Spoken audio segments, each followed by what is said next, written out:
Welcome, welcome. Neat. Hello. Hello. How are you? Happy New I Year. am I am exerted. There you go. That's a great shirt. I love that shirt. Man, North of Exile brought some fire out when it came to swag, and I love this. And I put over up here, so it is Yeah, over yeah. time. Nice. This is my favorite shirts, though. All right, let's Yeah. post some links. Did you have a good New All right. Year? I had a great New Year. I had a good enough New Year. I had a tiring New Year. Yeah. We got to announce that we're having a baby girl. So because we did the anatomy ultrasound on the 30th. So like, why not? What a cool way to bring the new year. So we had a bunch of people over, and like you normally do the countdown and then it pops for the new year. But for ours, we did gender reveal through New Year's poppers. So everybody found out at midnight that it was a girl. Nice. Congrats. That's awesome. Thanks. All right, Jeff's here. Where can you get that shirt? North of Exile Games had them. I'm not sure how many they have left, or if it was just at the championship, but you can definitely reach out to North of Exile Games. They are in Ontario.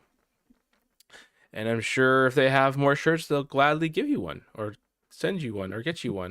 I pay for this one, so For a nominal fee, yes. for a nominal fee.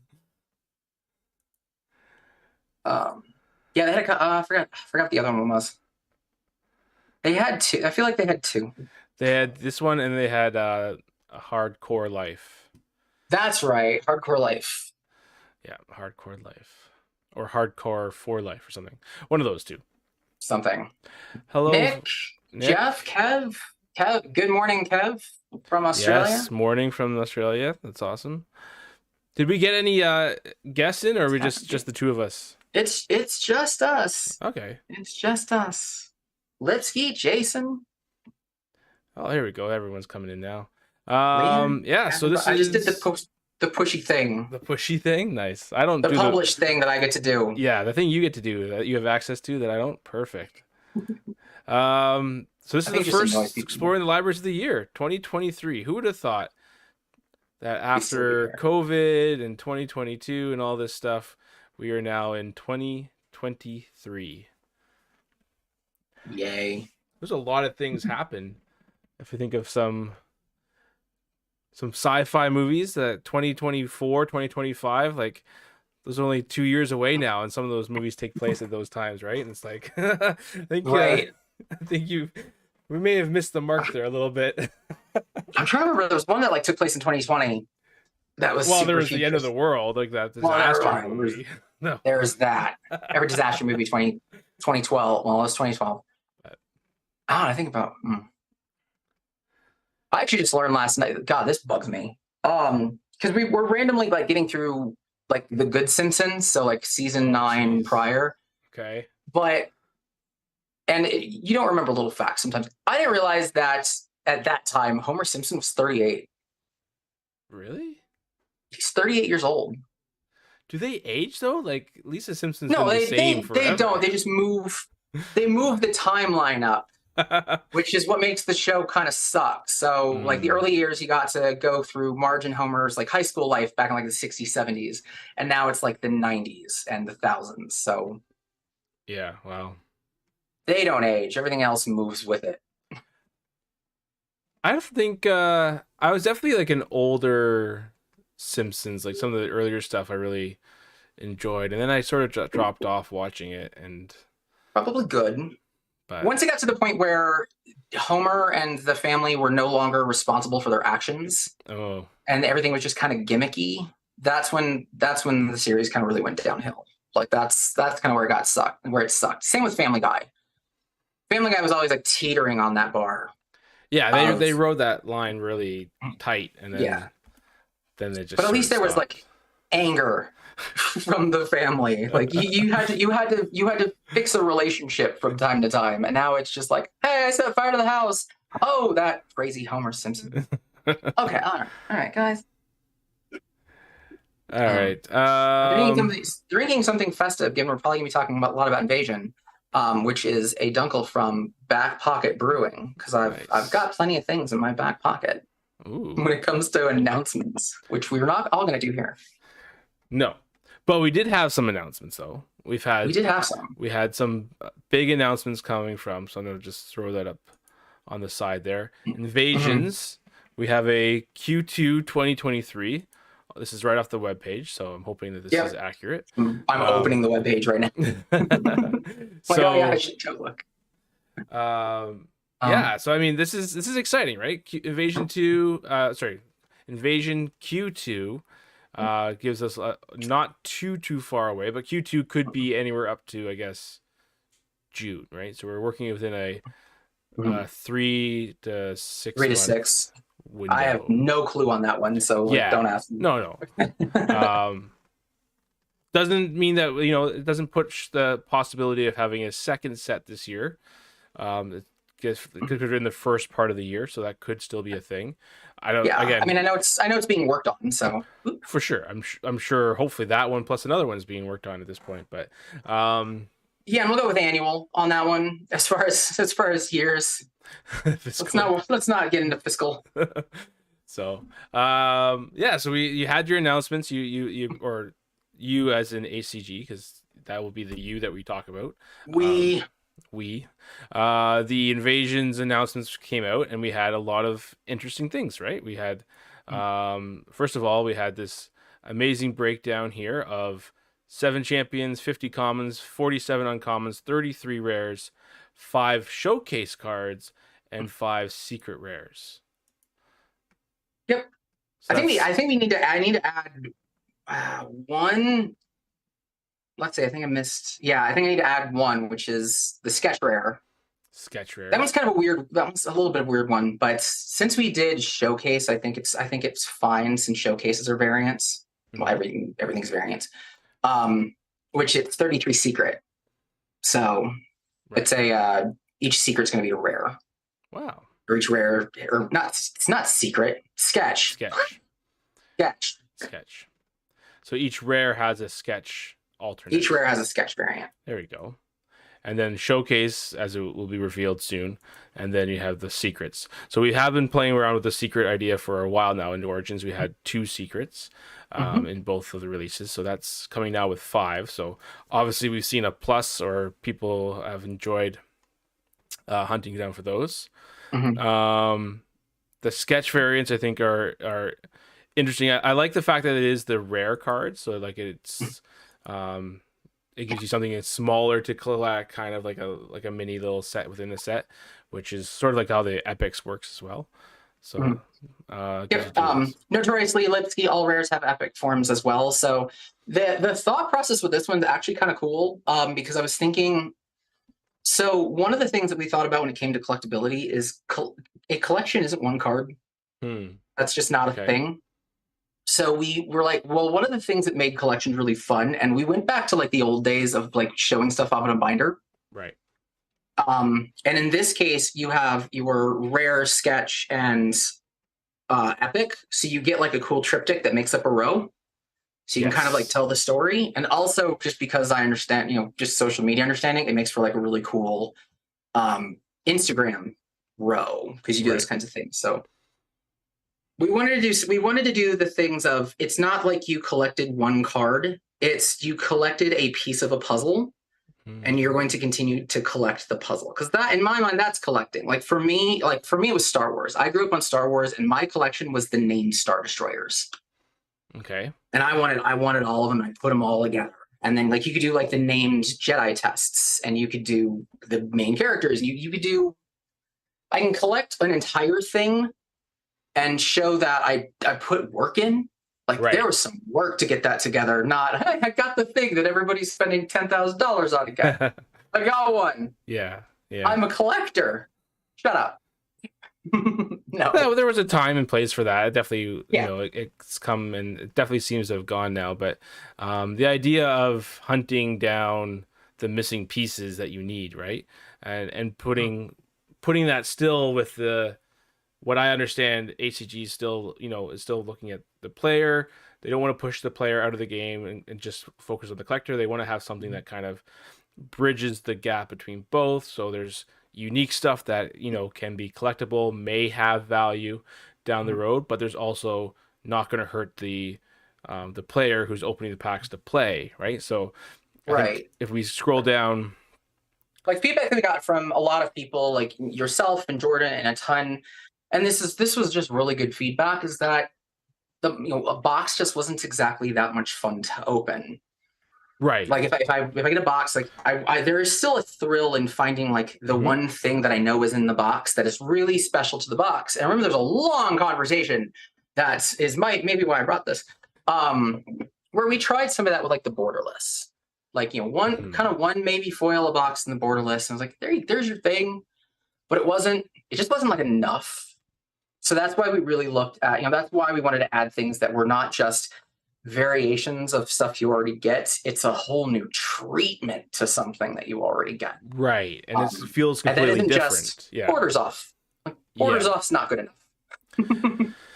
I mean, not getting rid of that though. So you still have that in there because it's still part of it, right? Like, so you have, it's gorgeous. Because those are still, up until this point, again, we can, whether or not you can divulge any information on this is up to you, but up until this point, the foils, as far as the curling and some of the treatments, have caused them to be basically, you can't play them in the deck because they just are too easy to pull out, or they show off where they're at. Yeah. This type of stuff. So the epics are really what you could, quote unquote, bling out your deck with. Yep. And that's still a thing. Because those are, some people still like to play with those epic versions of the cards. And the borderless, the art really does pop on those. But these other treatments, like the sketch and the, so I guess the sketch in this case, will they be really foiled, or will they be just regular, or? Yeah, so basically, secret, sketch, and showcase are all going to be foiled. Okay. Nice. But they're spot foiled also, so it's not just blanket. It's not just blanket treatment. Okay, so all of them are getting spot foiled. All of them are getting. Damian has had his fun. He's been having a lot of fun with that. With the masking. It's the whole process. The whole process. Yeah. That's what I've heard. Because what you're actually doing is you're creating essentially like a foil. It's almost like a foil print. Right. But it's like it's a mask, and you're changing this. Yeah. Yeah, so you're actually like, I'm going to create variations of white and black and then kind of gray in the middle, and that kind of masks a foil print over top of it. So what areas do I want to be foil? If it's lightning, you see like a white lightning line, and you've got to make that and make it match and do all those things. So there's a lot to it. But yeah, no, we wanted the really fun stuff to be, we wanted the fun stuff to be foiled, and that was a big focus.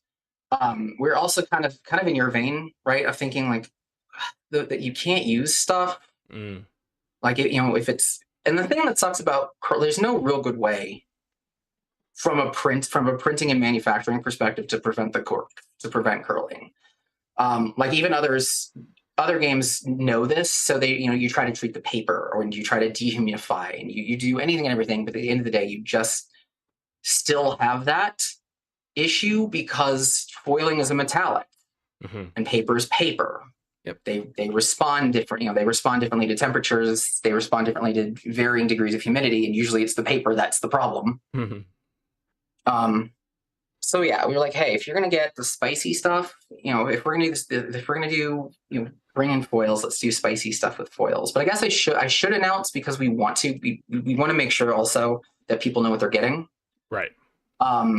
Is that we are not doing foils on commons, uncommons, and rares. Okay. Interesting. So,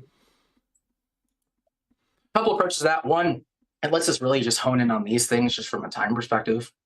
And I think everyone's going to have different feelings on this one. So I'm one of those. I cracked so many boxes like Flesh and Blood and even Genesis, and I've just, especially with Flesh and Blood, it was like one a pack. Right. I've got like 1,000 bulk foils that I don't want to use and I can't use.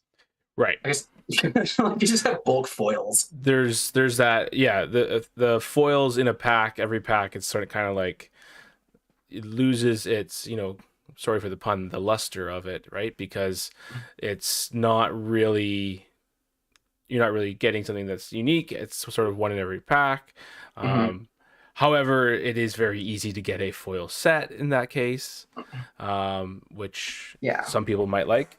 I know other people have worked really hard to get the foil sets for I know someone just finished the Kickstarter Origins Kickstarter foil set, and I'm that like was 10 cards away, I a think, lot of and then work. Zahar. Yeah.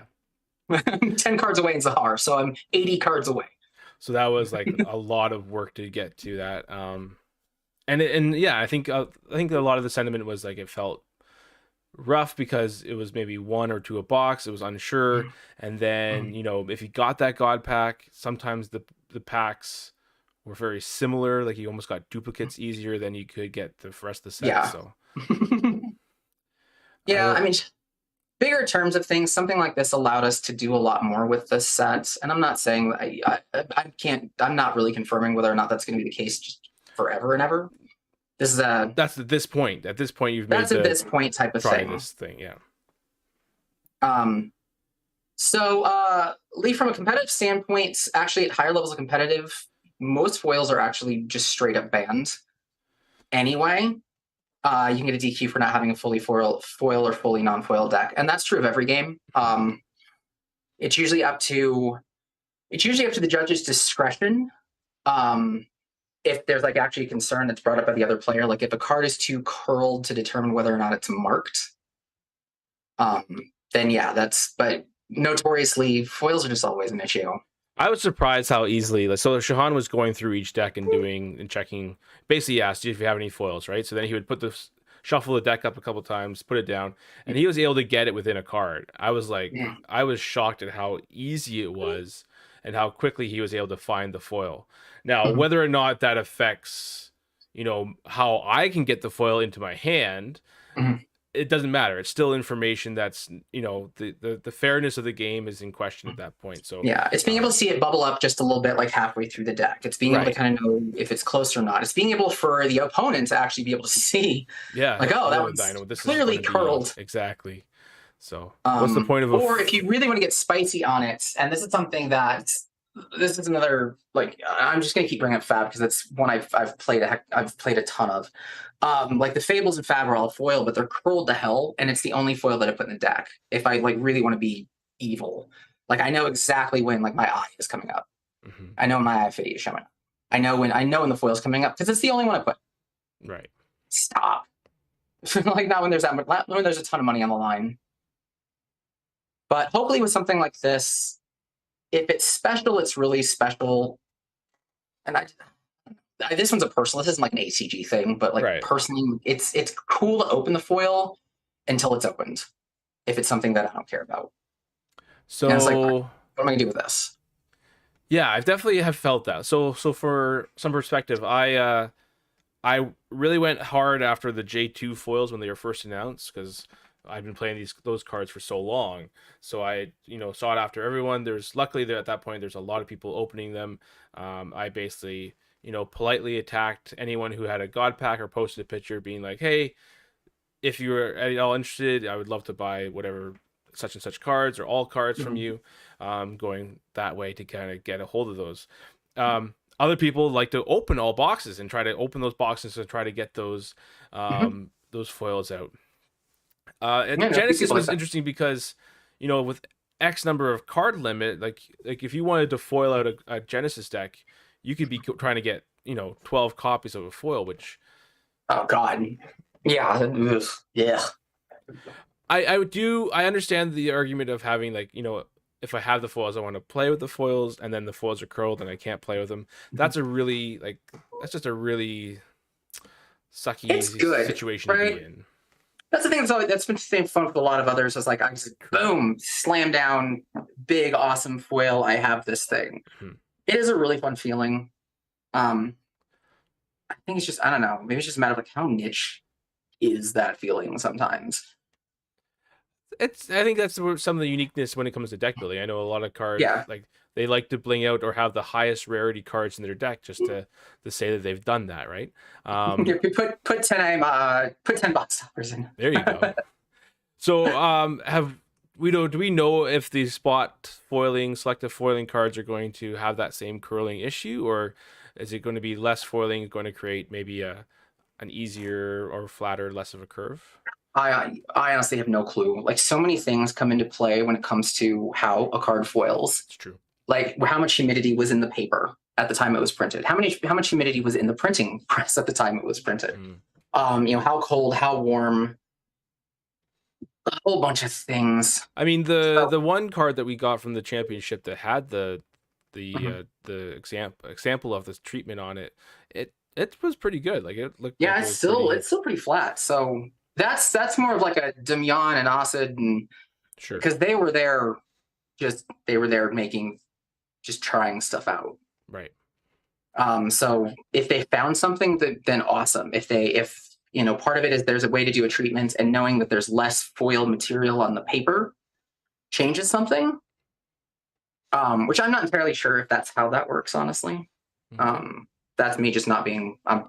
Yeah, I mean, as Nick says, two materials put together, they're always going to fight each other to go in the opposite directions. It's just sort of especially when they respond differently to different temperatures. So, epics, bling out with epics. I think my hope will be that they can be, because it is nice to have, that flashy card come out or whatever. Oh yeah, you can always double sleeve it. Do the dehumidify thing, double sleeve. Yeah. I personally tend to just play with the non cards, because usually I have a bunch of them, so it's just easier just to throw those in. Right. And usually the text is all on them, they're easy to see, kind of just go. But I completely 100% understand wanting to bling out the deck. So the other big announcement, I think, at least from my perspective, was the booster pack configuration, how it was being changed. So we've had 15 card packs for the longest time, and now we're just, instead of changing anything, I thought this was really interesting, actually. Instead of changing how the pack was laid out in general, we just added another card, which inherently does change how the pack is laid out, right? Because but we weren't taking anything away. We're being additive, which is interesting. And that means that you're going to get a couple, 24 extra cards in each box. Yeah. So this was the idea behind this is actually something I really loved regarding just Austin's vision for packs, which is making sure that when you got a pack, it was a functional one in all forms. The issue that we would have had if we didn't add anything is we would have had to start replacing. What do you replace? You replace the token, the common, the uncommon, or rares with now like 4 different variations. Right. Which has a strong possibility to create kind of real problems as far as fairness of a deck, or fairness of like things in limited and sealed. So it was really like looking at that sealed experience and saying, like, all right, we can't take away from this, so we might as well enhance it. Yeah, and that was kind of his thought behind it. I want you to know that when you buy a pack, you're going to get 8 commons, 4 uncommons, 2 rares, and at least a starter. That's your functional stuff. Right. And then the extra is cool, but it doesn't take away from that other experience. I loved that when I heard it, because I'm so used to just, it replaced this, so what? I was like, it replaced a function that could exist somewhere if I'm playing limited or draft, especially if that's something that, I don't know, maybe becomes a part of the format, something, part of like a big tournament string someday. Right. And now limited has always worked really well, right? Like limited has always worked really well in Genesis, and has been a big proponent of, local scenes like to do drafts. Sealed nights are really easy. I promise I will find a Monday night, 7:30, I think, Eastern.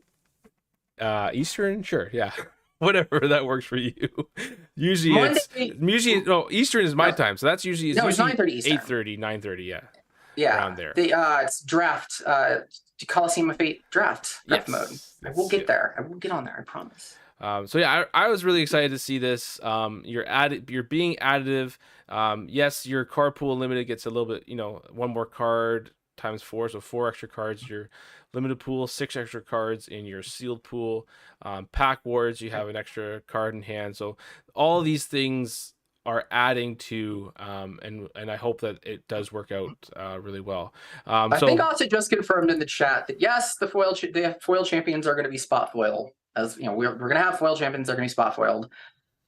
And oh my god, the artwork! I cannot wait to start. We're finding creative ways to sneak in artwork spoilers because I really want to show off the artwork.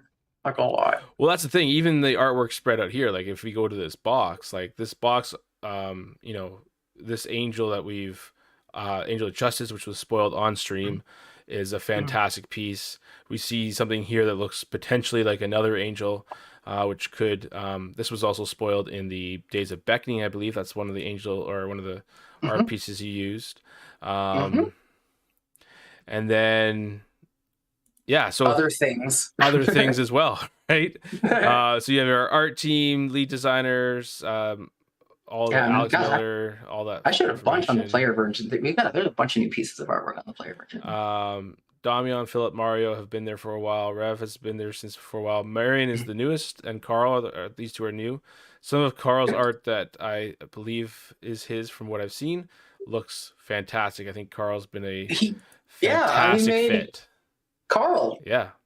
Carl. He made Carl I think Carl's been a fantastic fit, and I'm really excited to see what some of his pieces are. And of course, everyone knows that I love Dahlia's art.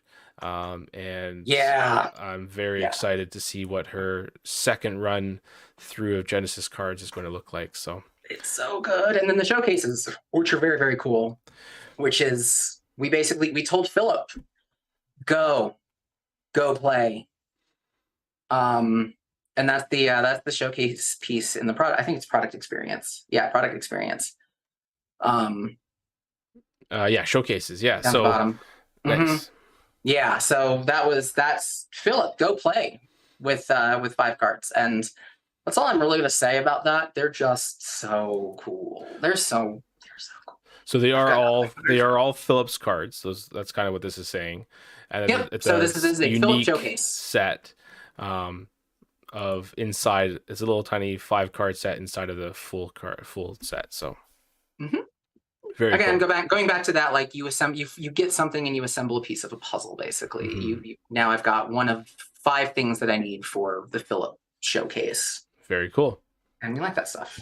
We can see some of the sketch things. I thought this was really well done. You kind of overlaid the different rarities there, showcasing some of the sketches.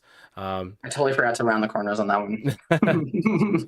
So Oops. It's interesting. Like I don't know if you've talked to any of the artists, but sketches is an interesting way to take things because it's sort of behind the scenes a little bit, right? Like you kind of see sort of where's the artist starting from, or like are you actually taking like an actual sketch of theirs, or is there some of it is being sort of applied through like post? So they start as actual sketches, and then you get like we might clean some up, right? Just so for better spot foiling purposes and whatnot. Sometimes you just get random lines and what. But yeah, here's the journey that they went through to get to this point before color gets added, kind of thing, right? So yeah, you can kind of see where they started. Like I've been doing it with the Future League every month. When I point Future League, I show off, which I feel like I did for Minot, but it's like way back.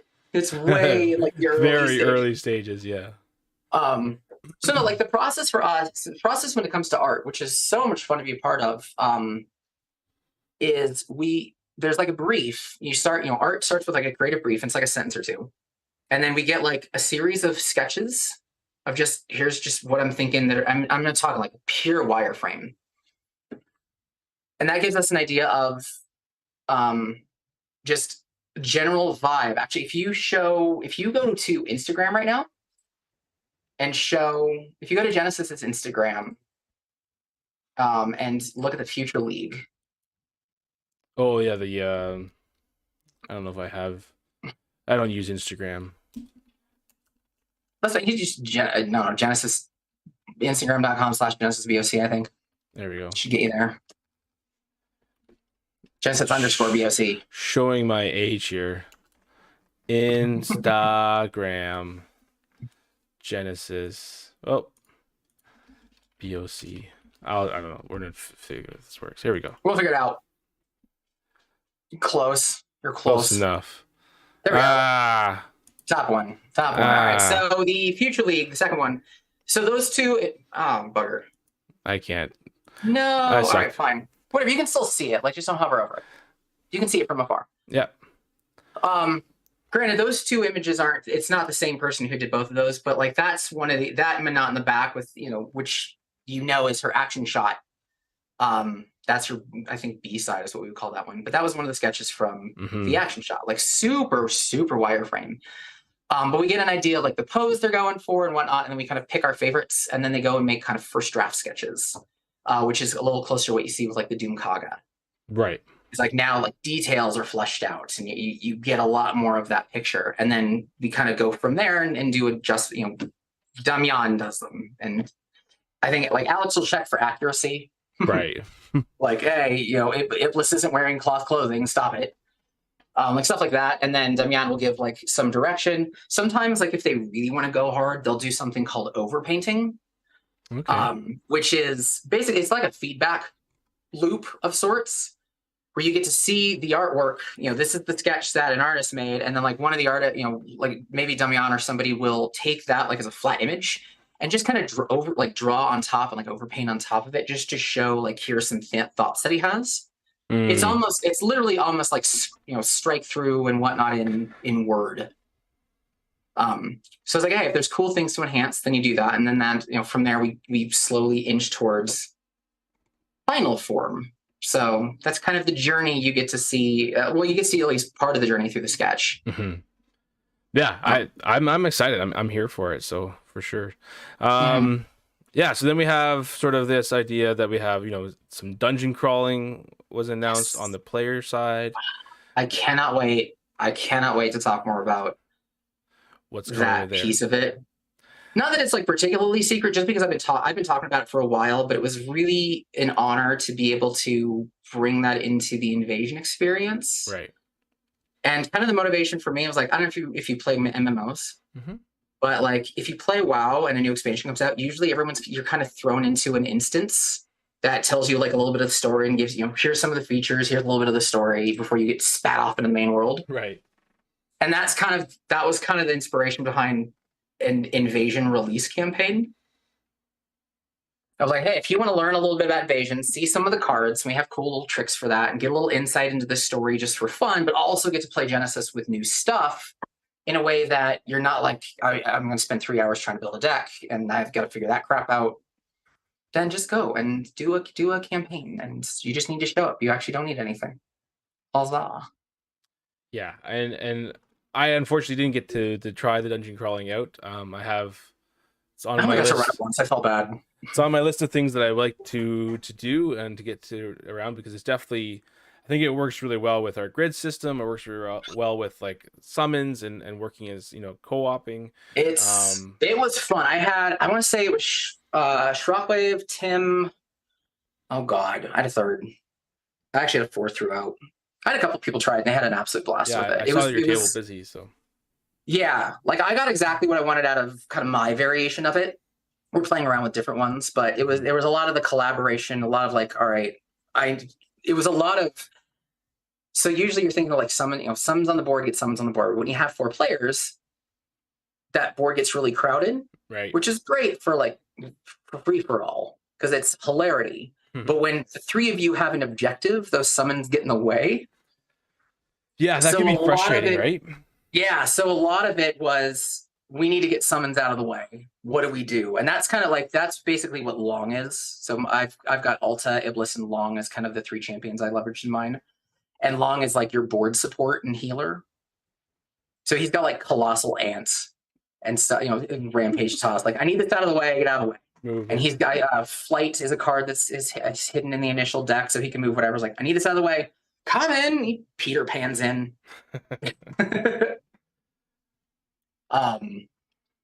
It was so much fun. It's so much fun to play. And the thing that's really cool is that it's not just another format. Right. It's because of we have the ability to leverage things like booster packs and just cool upgrade mechanics. It's kind of this is us saying like, hey, we're a lot more than a card game, and now we're actually going to show you. Yeah, leaning into your differences, right? Because we've seen, a lot of card games have come and some have already gone, and there's, the big 3 are sort of remaining at the top there for a long time, and you've got to create those differences, and Mm-hmm. it's not like it's any surprise, but there is another grid-based game coming out, so Mm-hmm. now's your time to utilize when it's just you guys and show Mm-hmm. off how you're different and more focused. Maybe your focus may be different than sorcery's focus is, right? So Mm-hmm. um Yeah, but I think it was you who said, which I still use to this day, the difference between sorcery and Genesis, in that sorcery is immersive and Genesis is cerebral. I feel like it was you, but if it wasn't, whoever said it is brilliant because it's been the best way to explain it. I don't remember saying it in those words, so I can't take credit for that, but I agree that is the one of the major differences there, um, as well as Which is some of the cool. focuses as well. So Yeah, that storytelling element of it is a lot of fun. And it's, oh man, building up dungeons is a blast. Oh man, because then you get into board mechanic, like you get into board mechanics. Like mine had board mechanics, so the grid actually had a move set. interesting. Yeah, so depending on the row you were on, everything at the beginning of the round either gained a health, lost a health, or was exerted. Wow. So it wasn't just the same game of Genesis every time. Like you had to maneuver around. Like, yeah, you can rush the champ, except you're going to rush into a row that you're going to be exerted for a round. Yeah, You plan around it. It was a lot of fun. that's actually really cool. Mm-hmm. Also got Layer some cool actions, yeah, that's pretty much what that is. Yeah, layer actions. Also had some really cool things with the spawning points and leveraging spawning points to kind of even stuff out. So you also have replayability and everything is random. Yeah. Mine hadn't. I called it Arena Master because I'm cheeky. So the Arena Master, like, here's what you know. So if you're a part of this, you get a spoiler for my version that I don't really know. It's still like a fan variance. It's not like we're not official yet, but like you don't know that yellow means exert unless you get hit by it. Right. Like surprise. And then I had one, like the third one is actually like it was a phased thing. So it actually had two phases. Okay. As you try to race down Bazin. So Bazin's House of Horrors is what I made. Yes, I remember that. So yeah, you try to race down Bazin in a story that is probably so far off canon. I have no freaking, like, I just made it up because I wanted to do things with it. But yeah, at the tail end, he's got like a big machine that is kind of creating creating elements of things that you just don't want to be a part of. And the thing goes haywire, but it goes haywire on a timer. So it's either you blow the thing up, but you got to get through hell to get there, or the timer counts down, or you perform some other action, and kind of based on that, the machine goes haywire on the ground and starts hitting random spots for 6 damage for everything that hits there. But like, depending on what you do and at what time, it determines like the danger of that. And I was like, oh, and like feeding that into the Genesis experience. And the thing that's really cool is that all of that stuff, they're just some add-on little rules, but the game functions don't change. Right. Champions are still playing the game the exact same way with that's one of the coolest things that I'm excited to show off for Genesis is how many things you can do with one thing on the shelf. Right. And yeah, like you say, you're moving still, you're taking turns, like all those things are still in part of the gameplay. This can still be applied in a different way, which is really cool. Yeah, so showing that off, going a lot more casual also, that's something you're going to see a lot in 2023. Like we are not ignoring competitive, trust me. Right. But we do want to leverage the casual experience quite a bit, like dig into those free-for-alls, those 1v1v1v1s and the 2-for-2s, and 2-on-2 and those other types of formats. We want to give them a little bit of a chance to shine, because something I've learned is that if you go to a local game store and somebody's hanging with cards, chances are they're sorting Magic stuff, and chances are they're hanging out waiting for Commander. And Commander is all about the casual experience. That's what it is. It's something that you just get lost for hours in. And that's what I want Genesis to do, is create something that you just get lost in for hours just talking about, because that's how you get, that's how we stick around. So Sure. And part of that is as I've started to dive into some of the lore, because we haven't done another episode of the podcast yet because of just holidays and stuff, but Mhm. it is going to be in the works eventually. But yeah, I mean, even the story now is really starting to come together in some aspects when these cards that I've played with are being referenced in different ways, right? So, and where that story is headed, and I honestly I think Evasions is going to be a huge. I'm partly hoping, but I have a gut Of feeling course. that Invasion is going to be a huge hit with just the power level, some of Mhm. the things that they're bringing in, some of the Oh, artwork, man. all these things, and just all the experiences and stuff that we've learned. Props to Um, Future League, and Alex and Future League for for the ideas and refining. yes. This is nuts, and it's so fun. Well, it comes back to that whole player tested, right? Like Mhm. they've done everything that they've can to put the cards into people's hands who want to play them, and those people are critiquing them, and before they even hit mass market. So, um, Good, way early morning there, Henning. 2 a.m. I think. But yeah, mass markets, and not just mass markets, but non TCG. right, That's something we started. That was, I've the message we had last year was heavily, it's a card game until you sit down. Then it's board games, minis, TTRPGs, and this time we really get to show it. And then the next question, of course, is like, how do we introduce them in ways that don't suck? Like, how do we introduce those new people into TCGs who don't normally play them without them feeling that pressure of having to spend hundreds of dollars on boxes, right? Without right, having them to have to, like, I have to get my ass kicked for 6 weeks straight while I build up a collection and learn how to play the game. That's not easy to do. That's not the most fun of experiences. no, So finding cool ways to do that, the casual way to go is great, as well as things like the dungeon crawler. Are the ideas behind dungeon crawler are phenomenal. If you just show up, you don't need anything. You slowly build a collection. yes, If you want to do competitive stuff, great. If not, we'll see you for the next story. We'll see you for the next campaign. hmm Like D&D Encounters does, except you get to walk away with product instead of a piece of paper that says I have this now. yes.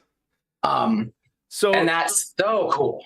Anyway, so yeah, I that's mean, a like, big marketing campaign for Invasion. Also, taking questions if anybody has other questions. I think it's one of those things though, like,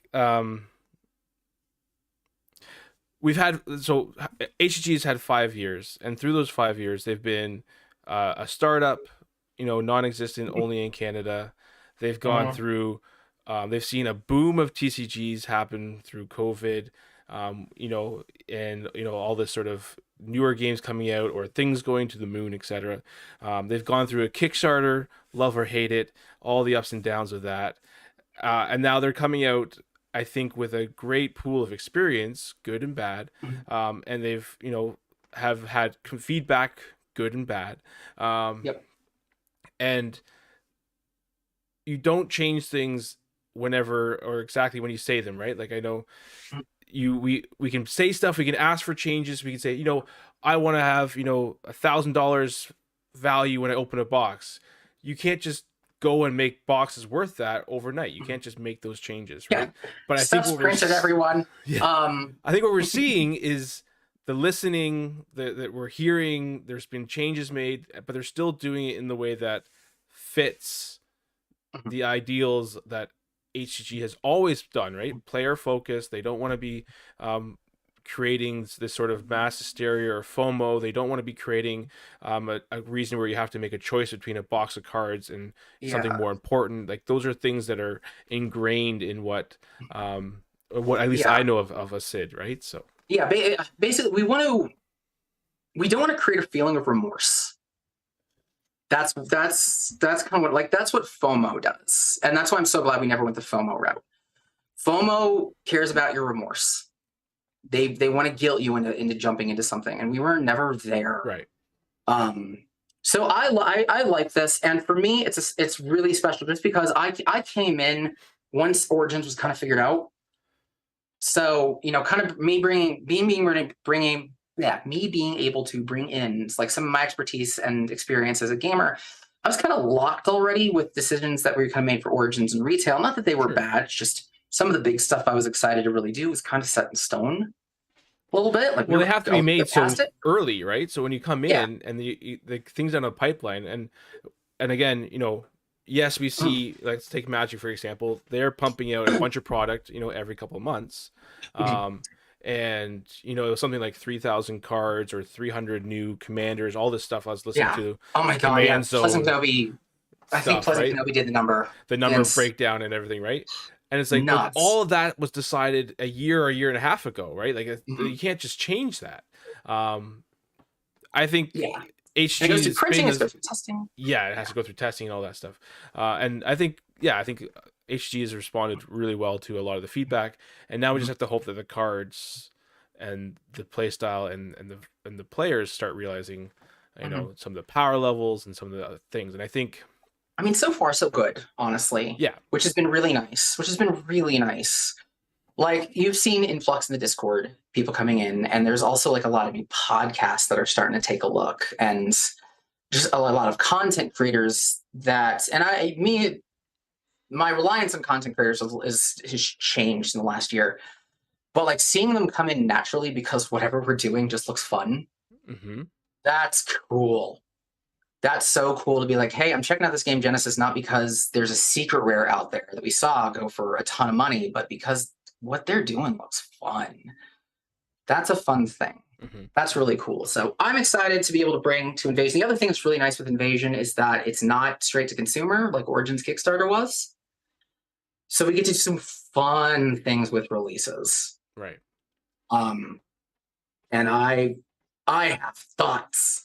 I've been working on some stuff from the back end as well. Working on my own little partnerships with people that are really going to help that out. Cool. But I got cleared to do a couple announcements also. Okay. I got cleared to do a few. All right. Do you want to do some of those now, or? Yeah, I could do. I don't have any. Am I supposed to have any images? I don't have any images for this, so. No, I'm literally getting pinged by Austin saying, "Hey, you can spoil things." Okay. I'm like, cool. There will be cards. There'll be things. But before I do that, I will say that if you guys do have questions, like, please, this is a good time for it. I'm here. That's kind of sort of what we were doing because Alex isn't here. Yeah, and but your Ask Joey has been going off a bit too, and people have been asking questions there, and you again have come back with some answers and stuff. I sneak them in from time to time, so that's fair. That is fair. Although I'm not looking at Facebook, I apologize if anybody's in Facebook. I should go check. I think, right? I'll check. I don't see any comments. We're live. I don't see any comments. So cool.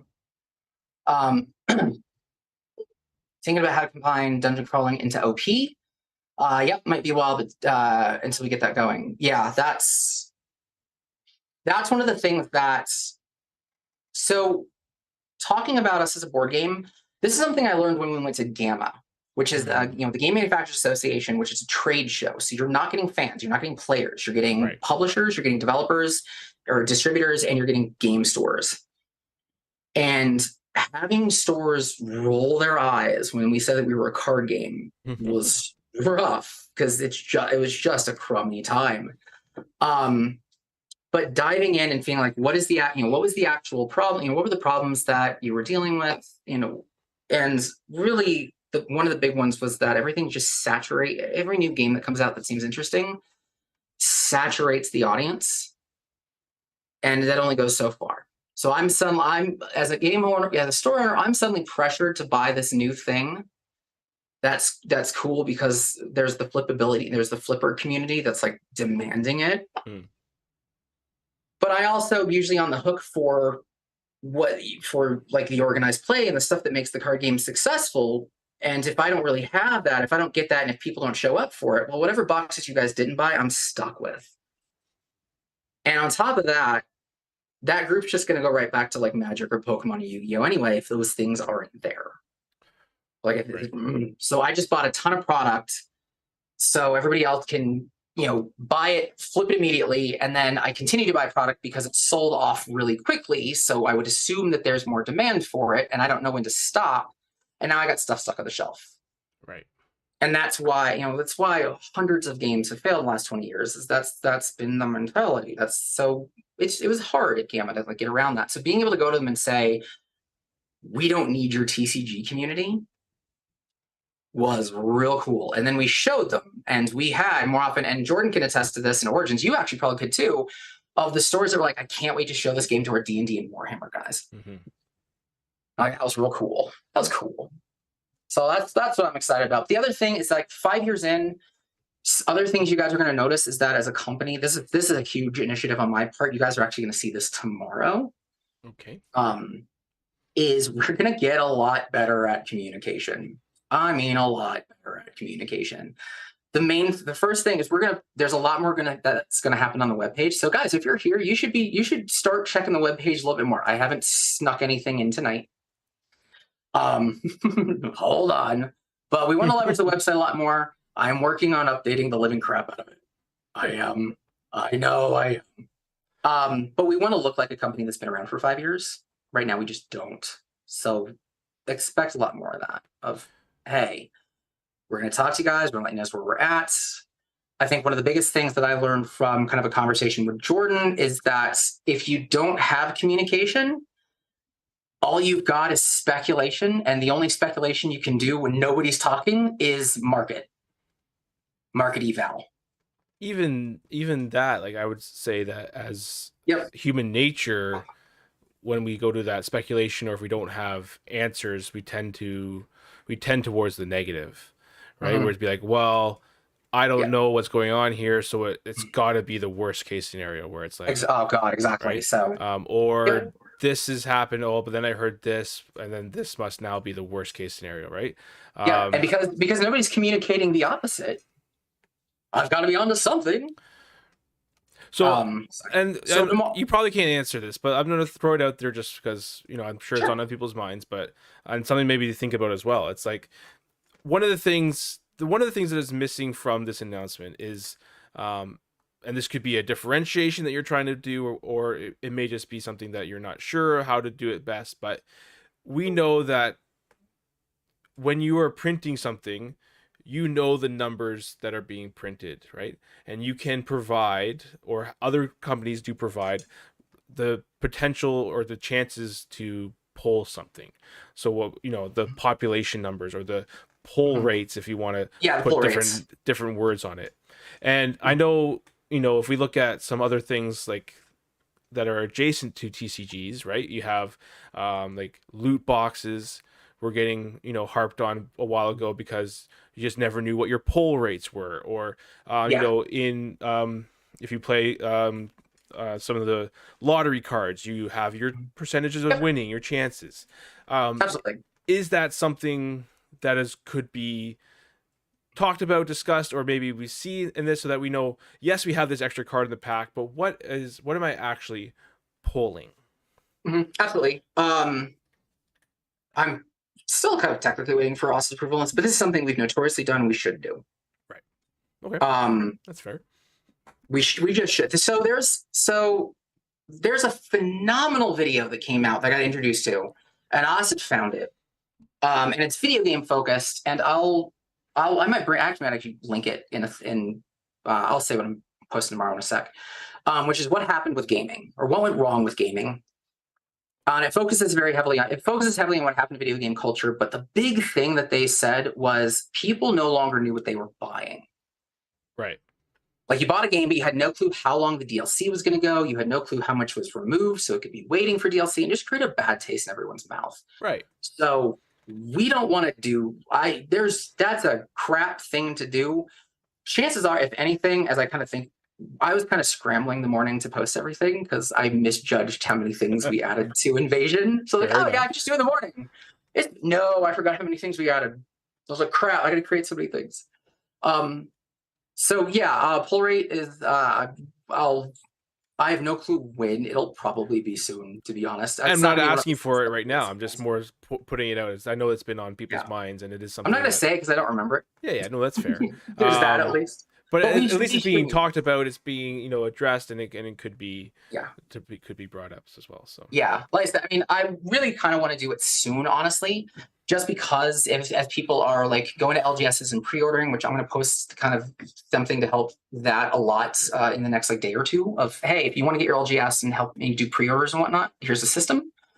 But naturally, I don't want people pre-ordering like 6-7 cases thinking that like something is 1 in 2 cases or a case or 40 boxes. So I want to do that before people pre-order, so that way they kind of gauge like this is kind of what I can expect to get.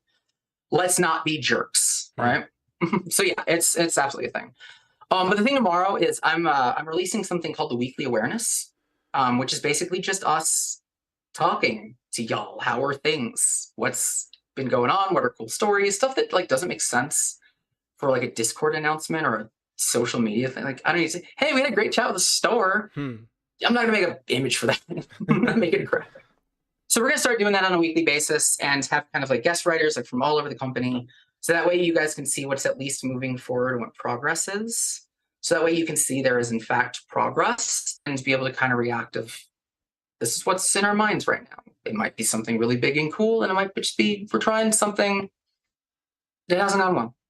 Right. So that's the small one because that one's mine to start doing it tomorrow. But I got to do 2 more. I get to do two more things. 2 more things. Oh, right. Jordan has a question though. Rock it out. I have a question. I say this like knowing we're on a 10-15 second delay. He has a question for you. Okay, and then I've got two. I got 2 announcements. One will be like, oh, neat, and the other I think is really cool. Really cool.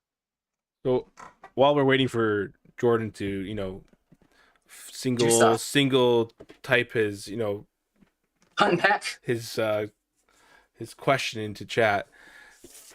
It is not Genesis related, but we bought this game for our kids to play, and I thought it'd be really cool to see because basically it's this book. It's like a board game book, but when you go into the book, it pops up. All right. There you go, Joey. That's your next project. Pop up Genesis. Oh my god, Genesis pop-ups. Oofa. How do you show people that the game doesn't just live inside of Discord? That's a really good question, honestly. I think part of that probably comes from being able to say that in the weekly awareness and communicate like, hey, here's what we know. The other part of that is actually through leveraging images and giving people reasons to share the experiences that they have at like stores and elsewhere. So if you haven't noticed, we've been doing a lot more on Instagram, but I actually have them slotted. So Mondays are usually like announcement posts, Thursdays are like lifestyle and just fun things posts, and then Saturdays are what I call engagement posts, which is like something to engage in. What do you think of a champion or stuff like that? So I wanted to leverage. I've been wanting to do like show us pictures from your game store and just do that kind of stuff. Yeah. Because the first thing we got to do is we have to show off that the game does exist. You're spot on, Jordan. We need to show the damn game does exist outside of Discord. The only other places there is it's TTS, which creates the same problem, or we inspire people to show us, show playing in person. And as well as we should at least like play on, even if we play on YouTube, even if, the game can be experienced outside of Discord. Yeah, it's one of those things. The game shows really well, right? So having gameplay of the game, it showcases really well. And I mean, as someone who's started to fall back into chess again, and watching chess being played, like it's one of those things where this is more exciting than chess. When you're watching, some of the randomness of the cards or some of the effects that the cards can do. So it watches really well, and yeah. Yes. But you're right. It has always thrived, and for the longest time, Discord was the lifeblood. And then we had, a big influx of people, and there was a lot of competing ideas, and you had, a bigger community means you have less people are actually sharing because, there's too many people, either counter arguing or whatever. So Discord is great. Yeah, Discord's great, but things get lost. So again, this is one of those leverage things, leverage things that stick around. Social media, websites, those are the two things that you can always push through. The other thing, Jordan, that this is a call to action for me that I've been working on quite a bit. I kind of mentioned it before, is just a straight up better onboarding program, because it's, you know, that I want to try this game, but like, now what? Like, I'm really interested, but like, now what? We don't have a really good thing for that. Right. Especially if like I want to get this in a store. So, you know, the first thing we tried was with the invasion stuff. We had like the store referral stuff down at the bottom. I'm going to add to it and make it, you know, like a whole page, just a lot easier. Like, hey, you're new here. Why are you here? Do you want to get your store? Have a whole thing for them and make that onboarding just a lot easier. Because we just straight up need to. We also need to show that we're like really invested in doing that as well. So that's it goes in line with your LGS views as well, right? Like the game and the LGS work together. One thing, a ton of cool things for them. So like, yeah, awesome. And your other one? The other, yeah. So the other aspect to kind of that style is trying to get more YouTube stuff going. Honestly, also, right. And just getting off of Discord. Also, you know, part of that I see is also the game's only played in Discord. It's only played in tables. Even being able to show, like, have YouTube videos of, hey, this is us playing, and do more of that. Like, I want to do more of that. I want to actually show this outside of that little chamber. I was going to say echo chamber. It's not an echo chamber. There's a lot of but anyway, I did say that I have 2 announcements, and let's make them, because we're at the end. Because those weren't my actual announcements. First one. I'm ready. Thursday? No, next week. But I'm like, it'll be on social media on Thursday. The card pitch season is back. Okay. So for those of you who haven't been here, who are new, we actually have a full-on pitch season where you can pitch cards, all aspects of the cards, and then we put them and we vote on them, and you know, it shows up in ETL regularly of like, let's go over the cards, and then sometimes those can get pitched. And sometimes you can get not pitched, so sometimes they actually show up sets. You get under here as a guest designer is usually where that ends up being. Harry Paradon, I think for Origins. I'm going to show one off on Thursday. Nice. So you guys get to see that. I'm spoiling something on Thursday. It's very cool. It's like, I don't remember who did the art. I don't want to go look for it. But like, it's real cool. It's real cool. Nice. Here's the hint. So you know how like Stone Protector of Knees got like Doctor Who vibes and TARDIS vibes? Okay. It does if you look at it. He's got the thing and it's like the phone booth kind of chest. I'm tagging Doctor Who on this one too. Interesting. All right, there we go. Very cool. So that's one. Is pitch season starts up next week. So if you guys ever want to pitch a card, you know, we'll share a heck of a lot of details, but it makes for like a fun, like good month, 2 months of just let's explore what everybody's done, and then see what sets thinking, what people see the game as. Yeah, it's great. Yeah, and this isn't like a contest in that like best winners stuff like that. Like if you got a darn good idea, like we go through. I also can't call it a contest because we don't really know when we can announce the winners.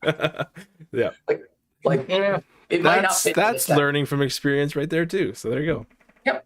Here's the second one. Okay. Here's the big one. Here's the sweetheart that I'm sitting down. Yes. Because this is truly new. And this is something that kind of came from, what the heck do you do when there's nothing to do? Like, we just had Days of Beckoning. Now what? Like, you're waiting for another set, and there's only so much organized play stuff that you can do. Like, there's such a long lull between things that can happen. And that's something that really we should help drive a little bit. That we should. So we are announcing Aussie, you're gonna have to sanity check me on this one. If he's still here, he'll bug me and think. I think it's quarterly. A quarterly store championship series. Okay. So in every couple months, you kind of got something cool, big to work towards, you know, with, you know, kind of enhanced prize support and just cool stuff you can't get anywhere else. He'll figure it out. He'll let me know if it's quarterly. But that way, you know, organized like weeks for like organized play and whatnot can actually also be used for like testing. And going isn't just, we're just going to play a couple casual games, then we're going to go buff, and there's nothing to kind of work towards. We want to provide something to work towards on a much more regular basis than a stack of circuits in one big world championship. So interesting. Similar vein of like Flesh and Blood Skirmish is kind of a great inspiration. Okay. Where it's just a casual competitive season to be able to amp up towards, and you get cool stuff for it. So we'll release more details on that soon, like rule soon. No plans for Corley. Okay, doesn't mean the door's not open for it. Whatever. We're doing a soon one as a proof of concept. Proof of concept. Okay, that makes sense. So okay. This is why I asked him to spot check me on that one. We like doing our proof of concepts. I like the quarterly too. Like, not to be like, just to add in, like, I think the quarterly is a great idea for that. Definitely can add in a lot for give things to work towards between other stuff. Like, I get what you're saying there. So it makes organized play exciting. This is something we always, we know from other games of, if there's nothing to work for, then it's, I guess I'm just going to hang out. And Genesis isn't, we're not at a point, and most games aren't at a point where you just hang out. That's Magic, and then they go to Commander, which is casual and doesn't have a competitive season. So we got to do a little bit more. So yeah, we wanted to spark the competitive side as well. We'll share more on that one. Cool, that's exciting. I know what one of the first prizes is, and it's gonna blow everyone's mind. I'm sure you know a lot of things that could. That's why dangle the treats in front of us. That's why I picked a brewery called Back Pocket. I just happen to have Back Pocket Brewing. Nice. I've got some stuff in my back pockets. All right, it's 8:06. I'm sure we have some other things to go to as well. I actually have some questions. Yeah, some Discord things. And I should probably say hi to the wife. Probably. But yeah, so check out the website tomorrow for weekly awareness. Check it out throughout the week because we're adding some other toys that you got to go find. Yeah, we want to do. Yeah, we're adding some more things, and then at some point I will actually have the website like updated to hell. It's kind of an all or nothing type of thing, so it takes a little while. Takes a little bit. That makes sense. But I'll try to do some small quality of life changes in the middle. Good, nice. It's always good. I should say we. I'm not the only one working on it. We collectively, we. Royal we. Perfect. But yeah, this is gonna be a really cool year, and this is gonna be the Genesis that I think a lot of people were really looking for. It sounds like a great start, right? So 2023, and tonight's been a great start with some of these announcements, and we're looking forward to a new set. We have a few things to look forward to in between that, and yeah, so it's all very exciting. So. Sure. So, anyways, with that out of the way, I don't need to next. If I'm on again, I don't have to like be a marketing guy. I can just be like, "Hey, I'm still playing Minot." Playing Minot still, nice. All right, still that same deck, which is gorgeous. Go play Future League. Go do Future League. The Minot promo is stunning. It is very nice, and all those Future League promos are stunning. So if you haven't joined Future League, or you're interested in testing or looking kind of a little bit behind the scenes of, how do the cards end up the way they do, or where do they even start sometimes, join Future League. We meet up on Friday nights, usually every Friday night.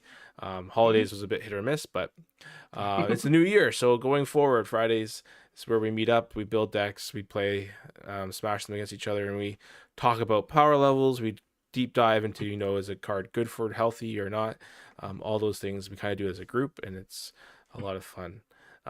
You can also meet outside of Fridays, post in the Future League Discord, hey, is anyone free to play some games or whatever, and Alex even has, special super secret, super awesome assignments that you can do as well. So if you want homework, we can give you homework. Join Future League. You get homework. It's not the pitch, but it's been Exploring the Libraries, episode 102, and we will see everybody next week, and hopefully maybe Alex will be back. I hear he was out, laying some new internet lines, so he's gonna have beautiful brand new internet for episode 103.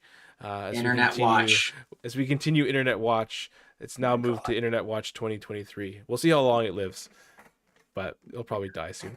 Thank you guys all so much for joining. Oh my gosh. Thanks for hanging out. Any questions you guys have, ask a Joey in the Discord server. You can shoot me. You can ping me on Discord, do any of those things if you have any other bigger questions. Or we can go outside of Discord and ask questions on Instagram. Yeah, you can bug me on Instagram. Instagram, Facebook. Shoot me an email, Other joey@haunted.gaming.com. Nice. All the things, all the places. All right, everyone. Thanks, Joey, for joining me and making this a wonderful evening. And everyone else, other than Jeff, you have a wonderful night. Cheers, everybody.